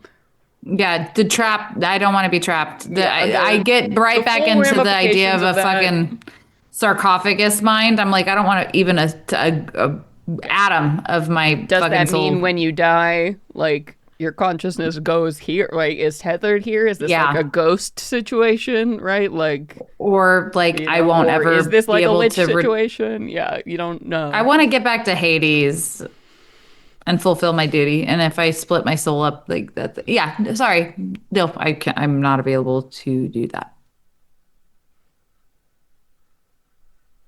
Worth it to theoretically have a discussion, though. Yeah, what the rest of you Ifo. thinking? No. Yeah, I mean, if Tony is not comfortable, Aoife would offer up a memory. There nothing else we can offer you? I think we should maybe think of other things that have memories. Do objects hold memory? No, not in the way I'm interested in. You could offer up another? Someone you have a connection to? Ooh. That is not Sorry, pleasant. this sounds diabolical and If- I love it. If you have enough of a meaningful connection to them that my magic could reach them through you, yes. Oh shit.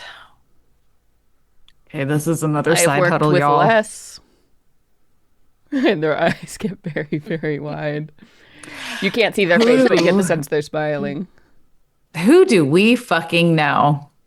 Yeah, so I would say this would have to be someone that you've probably had, like, meaningful. Usually this would be something like if you have a piece of someone, like this would be like a witch spell, right? Like I have a lock of their hair, right? Like I could make a moppet of their, form to manipulate or whatever. Like this is something you have to have some kind of something from them or some kind of emotional attachment, right? Like this isn't someone in passing you've met. Like for instance, Melwyn, you've never encountered her directly. Does like, flirting this is not gonna count? be... You might be able to get Virgil. Virgil is sort of on the edge of like, yeah, like you talk to him enough, maybe you happen to have something of his. I would say if he gave you a handkerchief or whatever, like you could target him if you wanted to do that. But yeah, like Melwyn would be a no. Virgil could be a yeah, probably. Someone who could like definitely, I mean, like someone like Cassie or someone like that.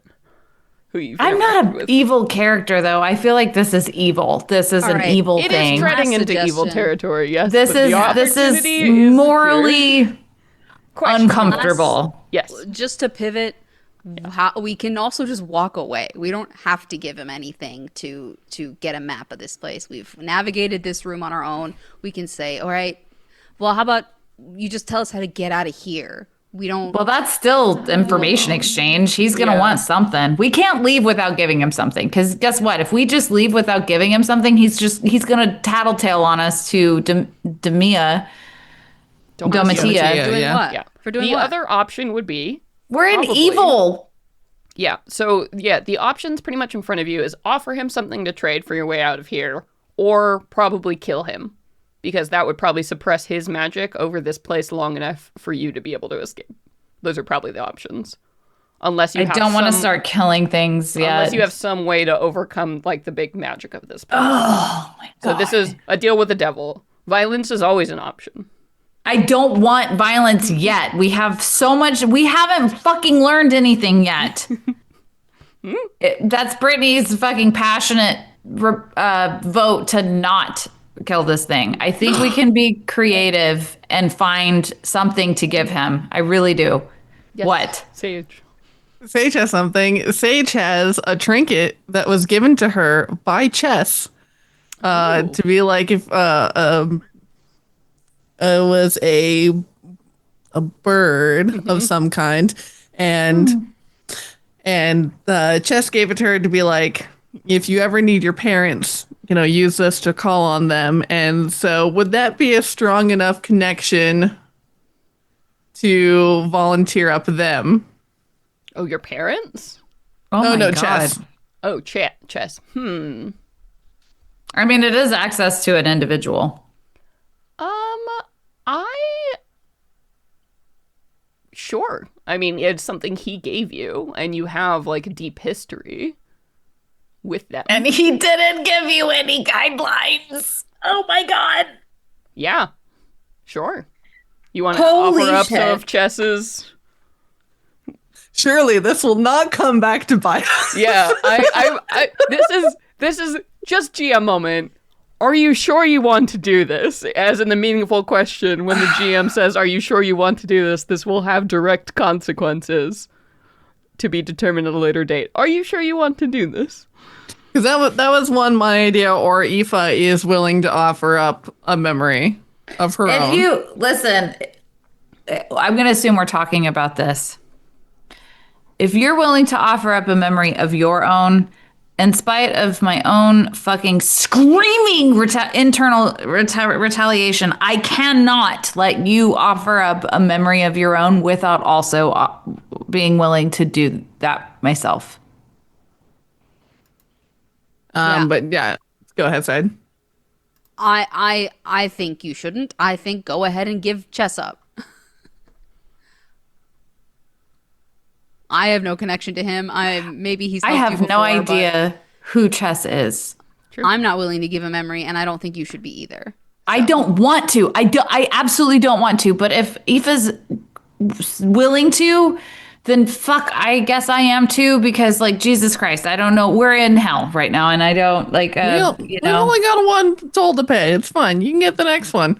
Don't worry, we're in hell for a while. Yeah, I don't. There's still so much more to go. I'm here. not comfortable I'm not with willing you for either of willingly you to do doing that.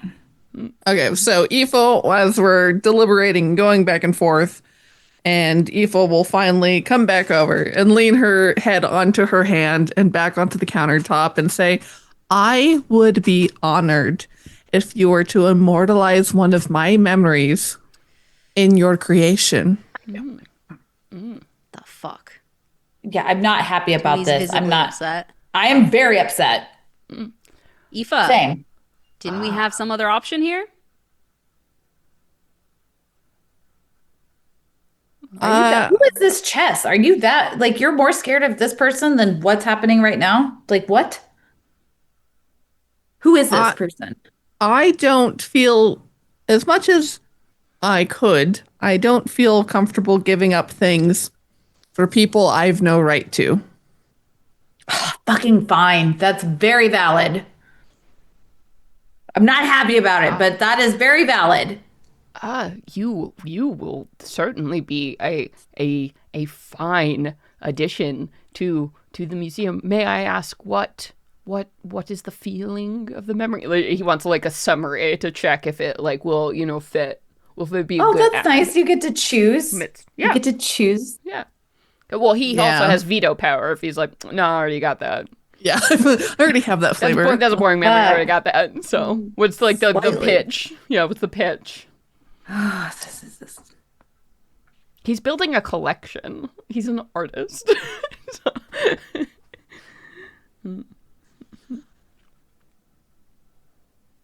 I think Aoife would give up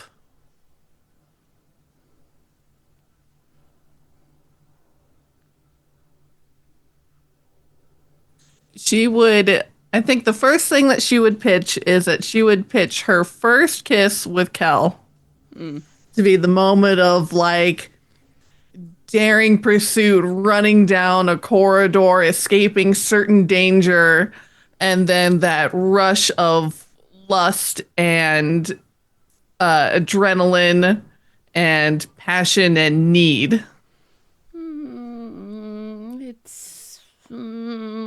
It's so, but you've got a couple other first loves, kindlings in there. Our audience has a bit more of a discerning taste. Anything more nuanced? Tony's gonna step in and say, okay, because I'm not letting my younger sister do this. That's not why I'm here. You can take my memory when I was in the trials with our partner Rook, the trials of, I don't remember what court it was, the Blossom Court, to meet the sovereign, where we had our trial alone together, and they essentially like put all their trust in me. And I don't remember exactly what the words were that I'm trying to say here, but it was a very intimate moment where we embraced and we didn't know whether or not we were going to make it out. And it was a very confusing time. And we had no choice but to put our trust in each other in that moment. A desperate moment. Hints of betrayal, something more? A love that you've never returned? Very interesting. All right. I'll take it. I might need to add more wax, though, as he looks down at this figure, like, sizes you up and down. Tell me about it. Tell me everything.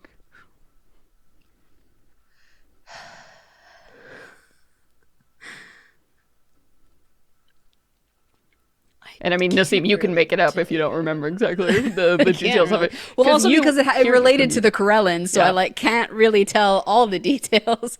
But we sought an audience with the sovereign court, with the sovereign of the Blossom Court, and yes, it was desperate, and they had told me how much they had admired me and watched over me in the months we had spent together, and it didn't come as a complete shock to me, but I hadn't felt the same way. And it was painful. Oh, yes. It was very painful to say that to them in that moment when we didn't know if we would even survive the situation, if our other companions, these two here, well, you weren't here, but if my other companions were alive in that moment either, they were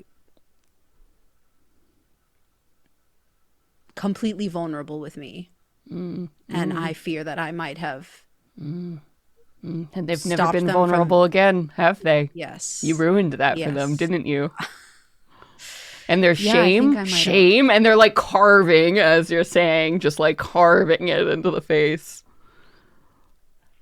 I've tried very hard to repair our relationship and trust since. But you can't come back from that, can you? No. And you know I don't know if that. they'll be able to make another connection like that with someone else. And that's all I want for them. They won't, though. You know it. You know it. You know they never will. Could you get them here, too? Imagine the companion piece. The one who never loved and then loved you and was rejected. What a tragic pair. No, I think you're getting a lot from me right now. Yes. Fair enough. Well, I think I have much to work with here. And though it's been only minutes of you kind of like reliving this, something about you feels drained by the time you get to the end of it. Like the whole experience of it was feeding this devil was just taking it and pouring it into this thing. And already you can see, though they've made just a few moments, like your face appearing, like being carved, into this thing. And it's already taken on the green, tones of your face. And it's clearly going to be you. Good.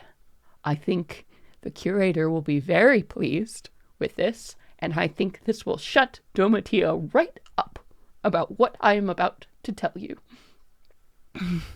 But if you follow my statues back, and then make a sharp left, staying north, always true north, trust your instincts, whatever the room tells you, north, only north, and you will find the door. And I feel, for this, you have done me a great service. If there is another question you would like answered, I am happy to ask it. especially if it has something in regards to that Domitia, or perhaps even the curator himself. Many of us labor here. Perhaps indentured, you would say? So many questions we could ask. Good question. Yeah, we need to ask fucking- right now. Take a fucking beat. Real quick though. What's Horrified. her instrument would be one. Yes. Well, or what's her medium? Yeah, yeah. Real quick, before we go into Domitia, because fuck that cunt. I am very upset and alarmed at what we just witnessed. I would like to do a knowledge check on this type of fiend. Sure. A good. Because I want to know so that what maybe in the future there's a way for me to rectify what Tony just sacrificed. Yeah, absolutely. Yeah, go ahead and make me in this. I guess an Intelligence. nature, arcana, maybe arcana or religion check, and you can roll with advantage because this is in regards to a fiend. Yes, thank you. Yes. Okay. I just want to do something. I don't know what I even possibly can do, but like I just want to, goddamn it, make sure I'm doing something because Jesus Christ, Tony. Ooh, not bad. You gotta be fine. I just rolled 15 twice. All right. Yeah, I think with your bonuses, that is going to be more than enough. So you would learn or figure out that these devils, so they're proper devils, they're called waxworker devils. So specifically, waxworker devils have been forced or have willingly chosen to sacrifice their beauty for this like infernal power. And so part of what happens to them is these like individuals that were usually either very vain or very like might have been like artistic or very prideful in life, basically sold everything to be able to become one of these devils that could like perfectly create or imitate a life. How sad.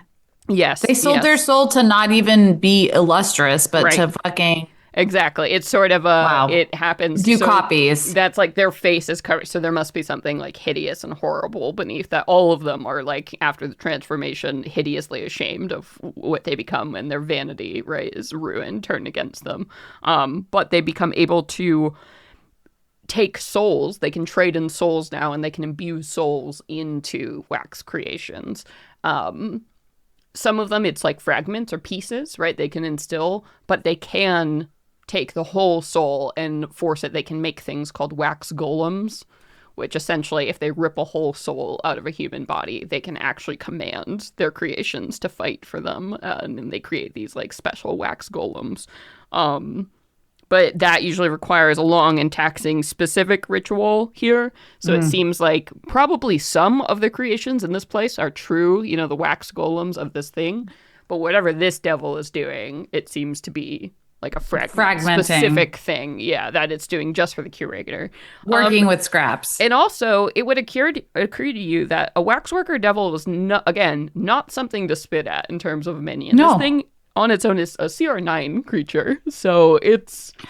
No, I was freaked out by I'm sorry, if you're a creature and you have a mask, I'm already assuming that something's fucking like you're not like a little mud method or whatever, like you have gear. No. So this appears to be yet another instance of something like, you know, it's not as powerful as a Virtuoso Lich by any means, but once again, it's another of up these there kind of evil creatures with an artistic bent that somehow seems to be under the control of this curator.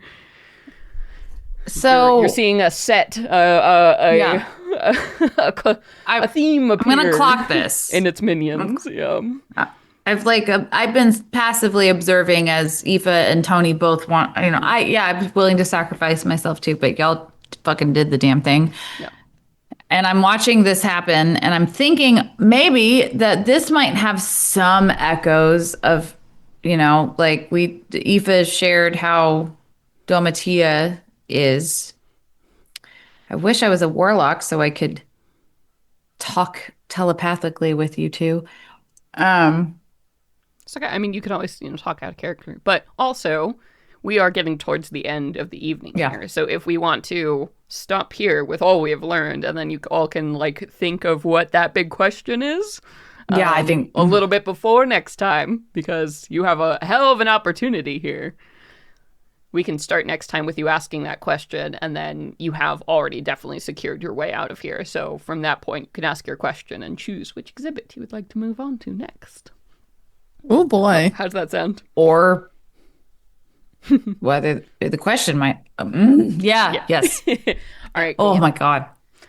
All right. You've done it. You've survived one exhibit in this place. The first one. The nicest one. I hope I you're love the prepared. psychological horror. I hate this. Like Yes. lovingly. Yes. I lovingly hate this, and that's what I love to love. I love it. But that's it. That's all we got for you. How you guys doing? Impressions? 5-star Yelp review for the Crystal Museum. Yes? Obviously. Obviously. Yeah, 5-star. I had to go get bacon bits to self-soothe. I'm eating bacon bits right out of the Good. fucking Remind canister. yourself you're alive. Making bins. How you doing, Nassim? Oh, I'm okay. Tony is drained. Tony is feeling that kind of big sister energy of you fucking idiot. You little shit. You made me come in and clean up your goddamn mess. Yeah. I didn't want to do this. You shouldn't have done it. That's what she's feeling. All we do are make these. What do you mean? Yeah. That's how I fucking feel. You forgot I'm to looking at poke you it. like, why the fuck did you do that? Some people were born to fuck- poke. We need to talk about this Youngest later. sibling energy. We need to talk about this later. Yes, but I'm that's it. so upset. That's what we got. We're sending you off on Younger Sister Energy. So thank you. Thank you, everybody, so much for joining us. Before we go, we always like to take some time to say a huge thank you to our Patreon donors. You guys are amazing. Patreon is a great website where you can donate as little as $1 a month to support creators you love, including Venture Maidens. So we want to go around and say thank you to the folks on our 2 highest donor tiers. So let's do some thank yous, everybody. I'm going to start off with a big ol' thank you to Muffin at the one on Drury Lane. Thank you. Thank you, Nisa McKinnon. Know what time it is? It's time to say thank you to Tony. Oh, yeah. Oh, yeah. And it's I'm so thrown off. And Just every time. thank you. Thank you to Chris. Oh, me? Yes. Thank you, Jeremiah, who is a really cool dude. I met at my LARP group, and you're awesome, man. Thank you That's so so much for awesome. joining. I'm Also, so glad you welcome like new the show. member. Yeah, you're awesome. Thanks, guy. Thank you, Fable. Oh, and it's so nice to come back to you, Brittany. Thank you so much. And it must be fate. It must be destiny. Yeah. Thank you so much. And a big thank you, of course, to Markali. And my favorite time of day, also, this is a pleasant sounding word, and your name, Noon. Yes, yes. Rolls off the lips and the tongue. Brim. Thank you. Also, Mrim. Loving this. And thank you to Stephen. Yay, yay! And last but not least, thank you, Cinnamon Toast Punch. Always very fun to say your name. Thank you. Thank you all, you beautiful, beautifully lovely humans. You all are the light of our lives and the light in this world. Thank you. Yeah, but that's it. That's all we got. Just got some eldritch horror, right in your lap for you. You can expect more fun and games next time in a couple weeks when we see you here. But until then, I have been your game master, Celeste Conowitch, who never forgets outros. I'm Brittany Quintero. I've been your horror and horrified Eldrin cleric Morana.